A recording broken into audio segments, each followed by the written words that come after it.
Hello students, chapter 1 electric charges and field के MCQ multiple choice question start करते हैं। आप क्वेश्चन को पहले रीड करिए, फिर वीडियो को पॉज करके इट सेल्फ ट्राई करिए, कॉपी और पेन निकाल के बैठिए। स्टार्ट करते हैं। पहला question, if a plastic rod rubbed with fur is made to touch two small pith ball suspended nearby, then which figure show their final configuration। तो question में क्या कह रहा है, आपने क्वेश्चन पढ़ लिया, चार चॉइस दे रखी हैं। क्वेश्चन में कह रहा है एक हमारे पास प्लास्टिक रॉड है, ये प्लास्टिक रॉड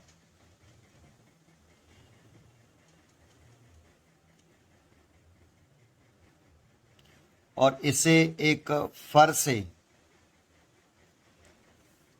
रब किया, रबिंग करेंगे।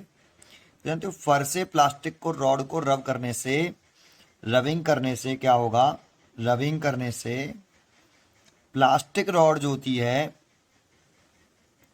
वो नेगेटिवली चार्ज हो जाती है और जो फर होता है वो उतना ही पॉजिटिवली चार्ज हो जाता है। अब इस प्लास्टिक रॉड को वो टच कर रहा है दो पिथ बॉल से। इस प्लास्टिक रॉड को अगर एक बॉल है, ये पिथ बॉल अनचार्ज, ये पिथ बॉल है अनचार्ज, अगर इससे हम इस प्लास्टिक रॉड को टच करेंगे तो बाई कंडक्शन वाले मेथड से, कंडक्शन मेथड से ये पिथ बॉल भी कैसी चार्ज हो जाएगी, सिमिलरली चार्ज हो जाएगी, नेगेटिव। अब ऐसे ही इस प्लास्टिक रॉड को इस बॉल से टच किया, फिर इस प्लास्टिक रॉड को दूसरी बॉल से भी टच किया, दूसरी बॉल से भी टच किया, तो ये टच करने से कंडक्शन वाले मेथड से ये बॉडी चार्ज होगी, सिमिलरली चार्ज होती हैं। तो अगर ये नेगेटिव है तो इस पर भी नेगेटिव चार्ज आएगा।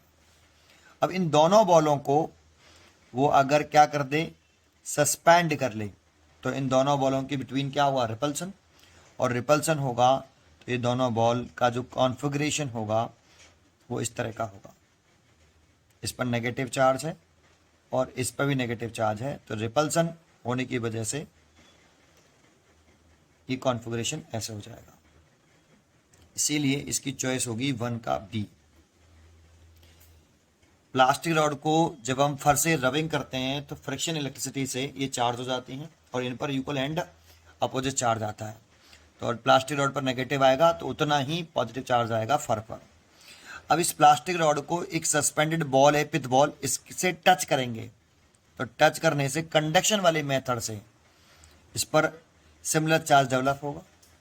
ऐसे दूसरी बॉल से टच किया, उस पर भी सिमिलर चार्ज डेवलप हुआ, और इन दोनों बॉलों को जब हम सस्पेंड कर लेंगे, लटका लेंगे, तो इनके बीच में रिपल्सन होने की वजह से एक दूसरे को रिपेल करेंगे।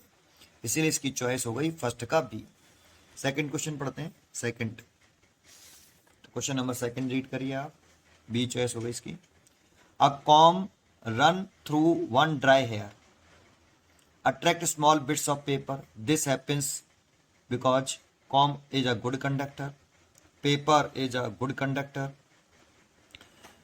the atom in the paper get polarized by the charge comb, the comb possesses magnetic properties।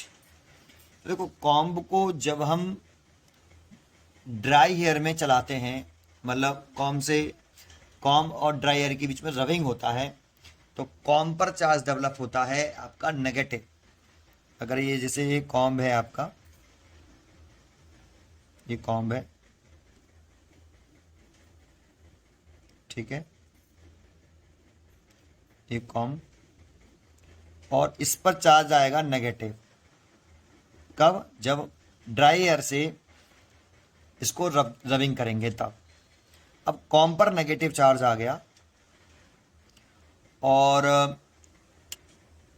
Comb लिख रहा है यहाँ पे, a comb run through one dry air attract small bit of paper. अब इसके पास अगर हम एक पेपर लेके आते हैं, पेपर, ये पेपर है, टच नहीं कर रहे, दूर से ही, है ना।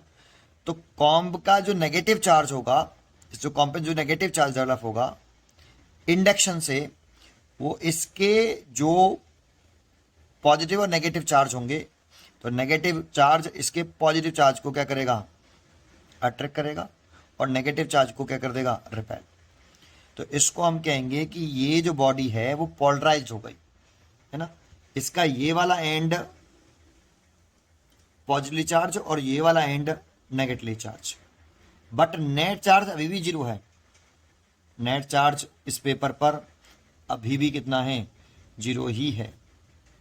बट ये वाला एंड पॉजिटिवली चार्ज हो गया है और ये वाला एंड नेगेटिवली चार्ज हो गया है। तो पॉजिटिव आयन और नेगेटिव आयन का सेपरेट होना ही पोलराइजेशन कहलाता है, चार्ज का पोलराइजेशन कहलाता है। तो ये पेपर पोलराइज्ड हो गया। अब ऐसा होने से देखो, इस पर नेगेटिव चार्ज है, इस पर पॉजिटिव चार्ज, तो ये इसके बीच में क्या हुआ, अट्रैक्शन। ये कॉम्ब है वो इस पॉजिटिव चार्ज को अट्रैक्ट करेगा, लेकिन ये कॉम्ब इस नेगेटिव चार्ज को रिपेल कर रहा है। तो इस पेपर पर दो फोर्स लग रहे हैं, बट ये सेपरेशन कम है और ये सेपरेशन ज्यादा है, इसीलिए F1 is greater than F2। तो फाइनली अट्रैक्शन ज्यादा है रिपल्सन से, तो फाइनली ये पेपर इस कॉम्ब के टूवर्ड्स क्या होगा, अट्रैक्ट होगा। तो हम फाइनली कहेंगे कि अट्रैक्ट कर रहा है। तो यही क्वेश्चन है। A comb run through one's dry hair attract small bits of paper. This happens because comb is a good conductor, paper is a good conductor, wrong choice. The atom in the paper get polarised by the charge comb. तो ये C choice है the correct answer. इसी को polarisation बोलते हैं, C choice is right answer. ठीक है, third question देखते हैं। ठीक, थर्ड क्वेश्चन क्या है हमारा, तीसरा क्वेश्चन है, one metallic sphere A is given positive charge, whereas another identical metallic sphere B is exactly same mass as of A in given equal amount of negative charge. Then mass of A and B still remains equal. Mass of A increases, mass of B decreases, mass of B increases. देखो, एक हमारे पास metallic sphere है, ये metallic sphere ए है और neutral है, अनचार्ज है suppose कर लो। तो जितना इसके अंदर पॉजिटिव चार्ज है उतना ही नेगेटिव चार्ज है। नेट चार्ज कितना है, जीरो। अब कह रहा है कि वन मेटलिक स्फीयर ए गिवन पॉजिटिव चार्ज। अब इस बॉडी को अगर हमें पॉजिटिवली चार्ज करना है, अगर इस बॉडी को हमें पॉजिटिवली चार्ज करना होगा तो कैसे चार्ज करेंगे भाई, पॉजिटिव चार्ज। तो इस पॉजिटिव चार्ज करना है इस बॉडी को, तो पॉजिटिव चार्ज करने के लिए हम जानते हैं इस बॉडी से हमें इलेक्ट्रॉन रिमूव करने पड़ेंगे। और जैसे ही हम इलेक्ट्रॉन रिमूव कर देंगे तो देखो टोटल चार्ज पहले जीरो था, कैंसिल। लेकिन अगर ये इलेक्ट्रॉन इसमें से निकल जाए, मैंने एक इलेक्ट्रॉन निकाल दिया सपोज करो, तो अब इस पर चार्ज कैसा रह गया, पॉजिटिव। तो पॉजिटिव चार्ज तब आता है किसी बॉडी पर जब उससे इलेक्ट्रॉन रिमूव करते हैं। और इलेक्ट्रॉन इस बॉडी से अगर लीव करेंगे तो इस बॉडी का जो मास है, अगर इसका लीव करने से पहले m0 मास है और लीव जब बॉडी पॉजिटिवली चार्ज हो गई, इलेक्ट्रॉन रिमूव कर दिया तो इसका मास है। तो एक बात, तो इलेक्ट्रॉन रिमूव किया तो इस बॉडी का जो मास है वो डिक्रीज या इंक्रीज, तो बॉडी का मास डिक्रीज हो जाएगा। तो m0 ज़्यादा होगा और m कम होगा। कितना डिक्रीज होगा, जितने इलेक्ट्रॉन आपके क्या होंगे, रिमूव किए होंगे। अब ये हम जानते हैं कि इलेक्ट्रॉन का जो मास होता है वो एब्सोल्युटली नेग्लिजिबल होता है, बहुत कम होता है। तो इस बॉडी के मास में भी जो डिक्रीमेंट होगा वो एब्सोल्युटली नेग्लिजिबल होगा। तो यहाँ पॉजिटिवली चार्ज करने से बॉडी ए का जो मास है, हम कहेंगे कि वो बॉडी ए का जो मास है वो डिक्रीज होगा। ऐसे ही अगर बॉडी को, ये दूसरी बॉडी है बी और ये भी न्यूट्रल है, नेट चार्ज जीरो है, इसका इनिशियल मास m0 है। अगर इस बॉडी को हमें नेगेटिवली चार्ज करना है तो इसमें हमें एडिशनल इलेक्ट्रॉन देने होंगे, और अगर हम एडिशनल इलेक्ट्रॉन देंगे तो बॉडी नेगेटिवली चार्ज हो जाएगी। ये नेट चार्ज कैंसिल, लेकिन नेगेटिव चार्ज हो गई। तो बॉडी का मास, इसमें इलेक्ट्रॉन दिए हैं तो इस बॉडी का मास इंक्रीज होगा। कितना इंक्रीज होगा, जितना बॉडी को एडिशनल इलेक्ट्रॉन दिए हैं। इसलिए इस बॉडी का जो मास है m0 वो कम होगा और m ज़्यादा होगा। तो इस जगह पर बॉडी बी का जो मास है मास है वो इंक्रीज हुआ है नेगेटिव चार्ज करने से, इंक्रीज हुआ है। तो अब चॉइस देख लेते हैं। Mass of A and be still remains equal, wrong. Mass of A is increases, तो ये मास ए का तो क्या हो रहा था, डिक्रीज, सो ये भी choice wrong. Mass of B decreases, तो बी का मास डिक्रीज नहीं हो रहा, इंक्रीज हो रहा है, तो मास ऑफ बी इंक्रीजेज, तो ये डी चॉइस सही है, थर्ड का D is a right answer, third का D is a right answer. Fourth question देखते हैं, क्वेश्चन नंबर 4। आप क्वेश्चन 4 रीड करिए। In nature the electric charge any system is equal to, तो आपने क्वांटाइजेशन ऑफ चार्ज पढ़ा है, क्वांटाइजेशन ऑफ चार्ज,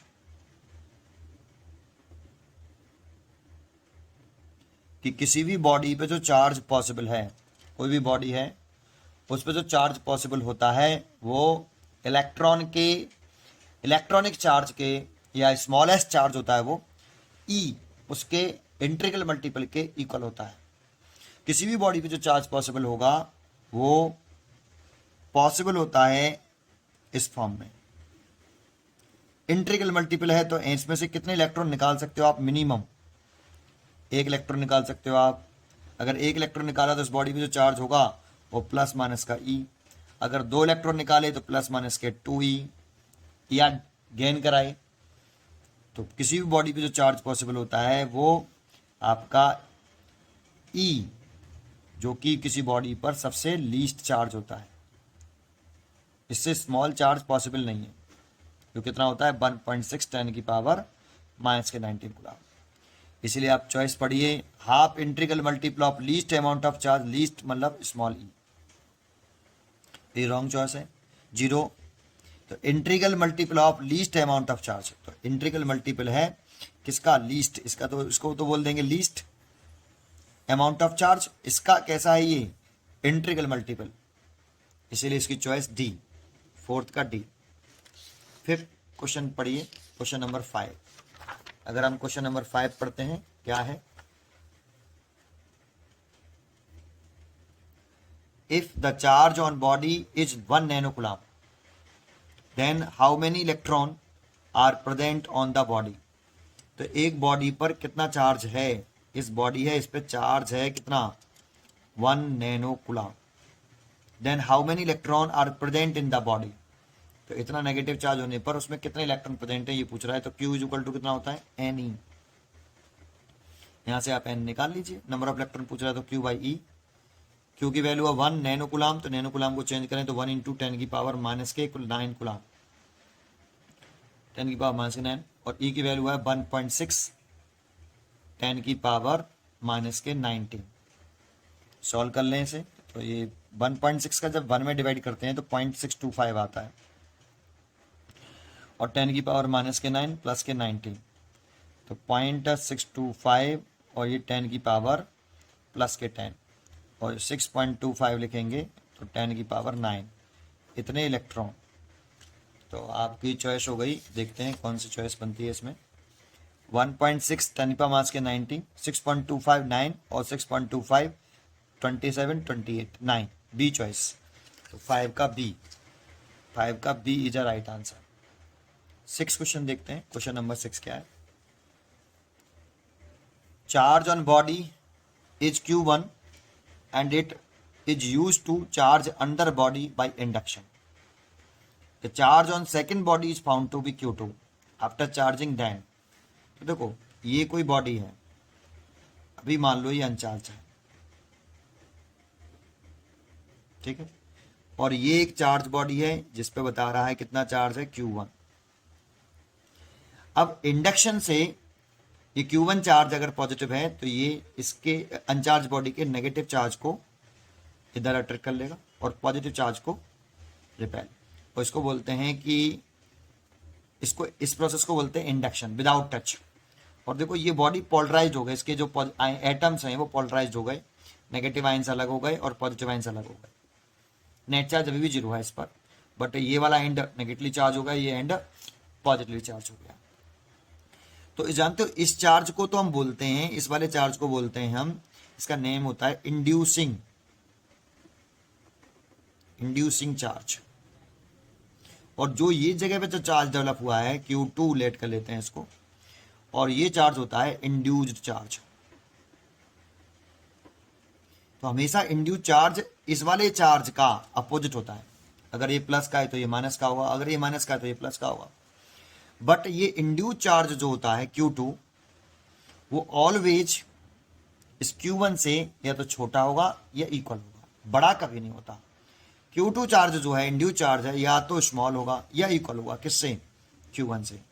ग्रेटर कभी नहीं होता। Q1 जो इंड्यूसिंग चार्ज है वो या तो बड़ा होगा या इसके इक्वल होगा। आप इसकी बात करो, जो चार्ज डेवलप होता है, प्रोड्यूस होता है, ये वाला जो चार्ज है वो इंड्यूसिंग चार्ज से ऑलवेज स्मॉल या इक्वल। इक्वल कब होता है और स्मॉल कब होता है उसको भी सुन लो। अगर ये हमारी अनचार्ज बॉडी है, ये इंसुलेटर की है, कैसी है? इंसुलेटर, तो जो इंड्यूस चार्ज होगा वो ऑलवेज लेस देन होगा स्मॉल Q1 से। अगर आपकी जो अनचार्ज बॉडी है वो कंडक्टिंग बॉडी है, कोई से भी कंडक्टिंग हो, तो ये Q2 चार्ज जो होगा वो Q1 के इक्वल होगा। अपोजिट तो होता ही है, अगर ये प्लस का है तो ये माइनस का है, और ये माइनस का है तो ये प्लस का है, हमेशा अपोजिट जरूर होगा। लेस देन होगा या इक्वल होगा, ये डिपेंड करता है कि हमारी अनचार्ज बॉडी कंडक्टिंग है या इंसुलेटिंग है। ऐसा क्यों कर रहा हूं कि जरा समझिए, जो इंड्यूसिंग चार्ज का फॉर्मूला होता है माइनस के Q1 1 माइनस 1 अपॉन के, ये फॉर्मूला होता है। और अगर कंडक्टिंग बॉडी है तो फॉर कंडक्टिंग के इनफाइनाइट होता है। जब के इन्फिनिटी रखोगे यहाँ तो Q2 is equal to minus के Q1। और अगर इंसुलेटर है उसके लिए के less than 1 but not infinite, but not infinity, insulator के लिए। तो ये समझ में आया। तो इसके हिसाब से अगर हम लिखें तो भाई इसको ऐसे भी लिख सकते हैं, दैट इज कि Q1 बड़ा और इक्वल टू Q2 से, और Q1 divide by Q2 greater than equal to 1।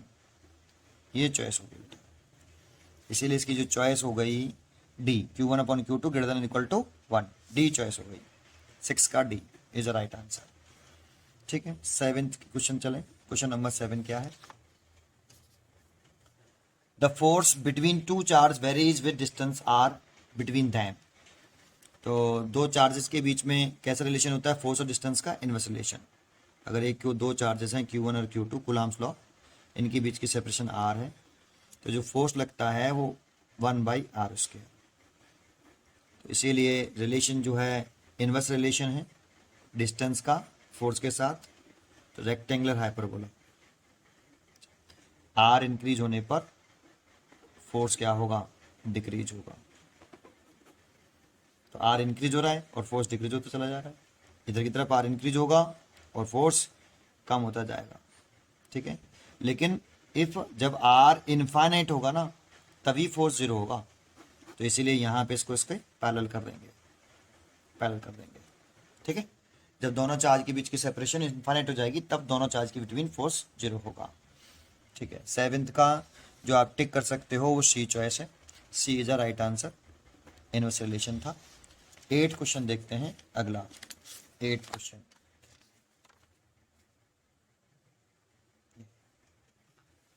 तो 8 क्वेश्चन देखिए क्या लिख रहा है।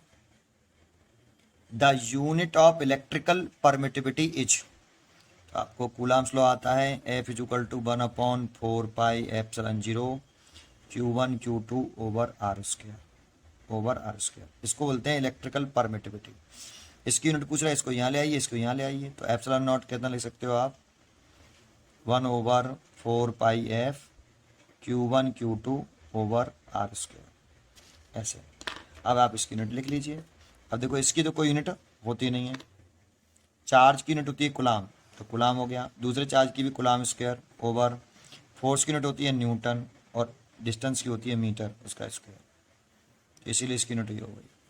तो अब देखिए coulomb square newton metre square, A choice हो गई, 8 का ए, 8 का ए, बिल्कुल ठीक। 9th क्वेश्चन देखते हैं, question number 9। The force of interaction, the force of interaction, sorry, the force of interaction between two charges Q1 6 microcoulomb और Q2 2 माइक्रोकुलाम इज 12 न्यूटन। दो चार्जेस हैं, एक Q1 है और एक Q2 है। ये 6 माइक्रोकुलाम है और ये 2 माइक्रोकुलाम है, सॉरी 2 माइक्रोकुलाम है। और इनके बीच में जो फोर्स ऑफ रिपल्सन है, डिस्टेंस गिवन नहीं है, फोर्स जो लग रहा है वो 12 न्यूटन लग रहा है। ठीक है, अच्छा आगे क्या कह रहा है देखिए, आगे बोला इफ चार्ज Q माइनस के 2 microcoulomb is added to each of the charges then new force of interaction is दे रखा है। मतलब ये दो चार्जेस हैं Q1 Q2, इन दोनों चार्जेस में इतना चार्ज क्या किया है, ऐड कर दिया है, दोनों में किया है। ऐड करने के बाद फिर उन्हीं जो नए चार्ज आ जाए उनके बिटवीन कितना फोर्स ऑफ अट्रैक्शन होगा, इंट्रैक्शन होगा, वो पूछ रहा है। तो देखो क्वेश्चन में कहा है तो लिख देते हैं इस पे, इस जगह पर कि इफ चार्जेज Q माइनस के 2 microcoulomb is added to each of the charges. तो देखो इसमें अगर हम कितना ऐड करें इस वाले चार्ज में, माइनस के 2 माइक्रोकुलाम, तो भाई ये 6 नया चार्ज कितना हो जाएगा Q1 डैश, 6 माइक्रोकुलाम तो था, इसमें ऐड करना है माइनस के 2 माइक्रोकुलाम, तो ये हो जाएगा हमारा 4 माइक्रोकुलाम। और दूसरे चार्ज में अगर ऐड करें दूसरा चार्ज Q2 डैश, तो पहले से कितना था 2 माइक्रोकुलाम, और इसमें ऐड करें माइनस के 2 माइक्रोकुलाम, तो ये हो जाएगा 0। सो अब दो चार्जेज हो गए, एक Q1 डैश और दूसरा हो गया Q2 डैश 0, और ये हो गया 4 माइक्रोकुलाम। तो जब ये चार्ज ही 0 हो गया तो फोर्स कितना होने वाला है, 0। कूलाम्स लॉ से, ये जो कूलाम्स लॉ होता है, एफ नया फोर्स लिखें F dash proportional to Q1 dash और Q2 डैश के प्रोडक्ट के, और Q2 डी 0 हो जाएगा तो फोर्स 0 हो जाएगा। इसलिए चॉइस हो गई इसकी नाइन्थ का बी, नाइन्थ का B is a right answer. ठीक है, अगला देखें 10, क्वेश्चन नंबर 10 देखते हैं क्या लिख रहा है। A charge Q is placed at the center of the line joining of two equal charges, capital Q and capital Q.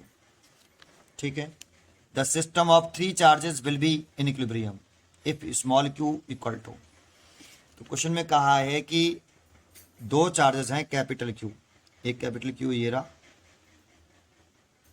और एक कैपिटल Q ये रहा। A charge small q is placed at the center of the line joining of two equal charges, इसके centre पर, जो capital Q का जो centre है लाइन जॉइनिंग वाली, उस पर यहाँ एक स्मॉल q चार्ज प्लेस कर रहे हैं। The system of three charge will be equilibrium. तो यहाँ पर क्वेश्चन में गिवन है कि पूरा सिस्टम ये सेंटर प्लेस है। तो देखो ये डिस्टेंस अगर हमारी ये वाली डिस्टेंस r है, तो ये डिस्टेंस फिर आधी होगी r/2, और ये डिस्टेंस भी r/2 होगी। और क्वेश्चन में गिवन है कि the system of three charges of the three charges will be in equilibrium। ये देखो ये क्या है, और Q की वैल्यू पूछ रहा है कि Q की वैल्यू कितनी होगी। ऐसे जानते हो, अगर पूरा सिस्टम इक्विलिब्रियम में है, इसका मतलब समझते हो कि अगर सिस्टम ऑफ थ्री चार्जेस, पूरे ये तीनों के तीनों चार्ज इक्विलिब्रियम में है, तो इसका मतलब है तीनों चार्जेस पर इंडिविजुअली नेट फोर्स 0 है।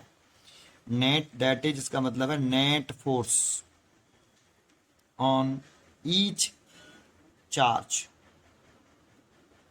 कितना, 0। तो इस पर भी नेट फोर्स 0, इस वाले चार्ज पे भी नेट फोर्स 0, और इस चार्ज पे भी नेट फोर्स 0। तो इन तीनों चार्जेस पर नेट फोर्स 0 है। तो जानते हो, कभी भी चार्ज पूछे, चार्ज की ही वैल्यू पूछे, तो जिस चार्ज की वैल्यू पूछ रहा है उस चार्ज को छोड़कर इन दोनों में से किसी एक पर नेट फोर्स निकाल लीजिए और 0 पुट कर दीजिए, लेकिन जिस चार्ज की वैल्यू पूछा है उसको छोड़ देना है। अगर इस चार्ज की वैल्यू पूछ रहा है तो इस पर नेट फोर्स 0 होगा, अगर आप इस पर करोगे तो 0 आएगा। तो आप क्या करिए, इस चार्ज को छोड़ दीजिए, इस पर नेट फोर्स निकाल लीजिए या सी पे निकाल लीजिए, या ए पे निकाल लीजिए या सी पर, और नेट फोर्स निकाल के उसे कितना पुट कर दीजिए, गिवन है हमें 0। तो नेट फोर्स निकाल लेते हैं किसी एक चार्ज पर। तो देखो ए पे निकाल लेता हूँ मैं। तो ए पे निकालना है तो लिखेंगे electrostatic force on capital Q at A due to small Q. इस स्मॉल क्यू कैपिटल क्यू को रिपेल करेगा, तो कितना फोर्स से रिपेल करेगा, 1/4 पाई एप्सिलॉन 0, दोनों चार्ज का मल्टीप्लिकेशन और इन दोनों चार्ज के बीच की शॉर्टेस्ट सेपरेशन जो कि r/2 है। तो r/2 का स्क्वायर करेंगे तो r²/4, तो 4 ऊपर पहुंच जाएगा, तो 1/4 pi epsilon 0 4 capital Q small Q over r²। और इस चार्ज ने इसको रिपेल किया है, इसीलिए ये F1। अब ये चार्ज ने इसको रिपेल किया, हम ए पे नेट फोर्स निकालना चाहते हैं, तो इस कैपिटल क्यू चार्ज, ये वाला कैपिटल क्यू इस कैपिटल क्यू को रिपेल करेगा, तो वो कितना फोर्स लगाएगा, तो उसको देखने के लिए आगे देखते हैं। अब क्या करें कि electrostatic force on capital Q at A due to capital Q at B, that means F2 1/4 pi epsilon 0, दोनों चार्ज का मल्टीप्लिकेशन तो Q², और इनके बीच की सेपरेशन कितनी है, इन दोनों चार्ज की जो बीच की सेपरेशन है वो कैपिटल स्मॉल r है, तो स्मॉल r लिख लेंगे, स्मॉल r²। और देखो ये भी चार्ज पॉजिटिव है, ये चार्ज भी इसको रिपेल करेगा F2। अब इस पर नेट फोर्स निकाल लो, क्योंकि इस यहाँ इस कैपिटल क्यू पर नेट फोर्स निकालना था, तो इसके आसपास दो चार्ज रखे थे, एक स्मॉल क्यू एक कैपिटल क्यू, दोनों द्वारा फोर्स निकाल लिया। अब इस पर नेट फोर्स निकाल लो, तो नेट फोर्स निकालने के लिए क्या करें, net electrostatic force on capital Q at A, direction same है इसीलिए ऐड कर लीजिए F1 + F2। दर्शन सेम होती है तो ऐड कर लेते हैं, अपोजिट होती है सब्ट्रैक्ट, और किसी एंगल से होता तो पैरेललोग्राम लॉ ऑफ ट्राइंगल वाला फॉर्मूला लगा देते हैं, parallelogram law of addition, vector addition, या triangle law of vector addition वाला फॉर्मूला लगा देते हैं।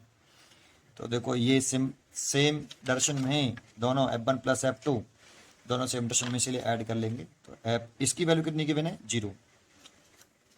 Net force on each charge 0, इसकी वैल्यू 0 है, तो ये हो गया F1 + F2। यहाँ से और सॉल्व करें तो F1 - F2, F1 की वैल्यू पुट कर दें 1/4 pi epsilon 0 4 capital Q small Q r², और F2 की वैल्यू पुट कर दें 1/4 pi epsilon 0 capital Q² over r²। देखो F1 की वैल्यू ये लिख रही है 1/4 pi epsilon 0 4 Q r² put कर दी, और F2 की वैल्यू ये रही, ये मैंने पुट कर दी। सॉल्व करें तो देखो इससे तो ये कैंसिल हो गया, और एक Q से एक Q चला जाएगा, तो इधर बचा 4 स्मॉल q, और इधर बचा माइनस के कैपिटल Q। आपसे स्मॉल q पूछ रहा था, स्मॉल q = -Q/4,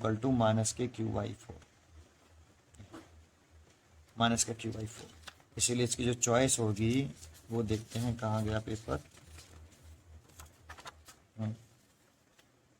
ये। तो ए चॉइस है -Q/2, बी चॉइस है -Q/4, तो बी चॉइस होगा इसकी राइट आंसर।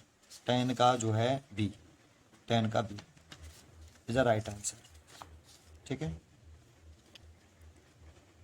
पढ़ते रहिए एंड खुश रहिए। नेक्स्ट लेक्चर में आगे के क्वेश्चन कंटिन्यू करेंगे।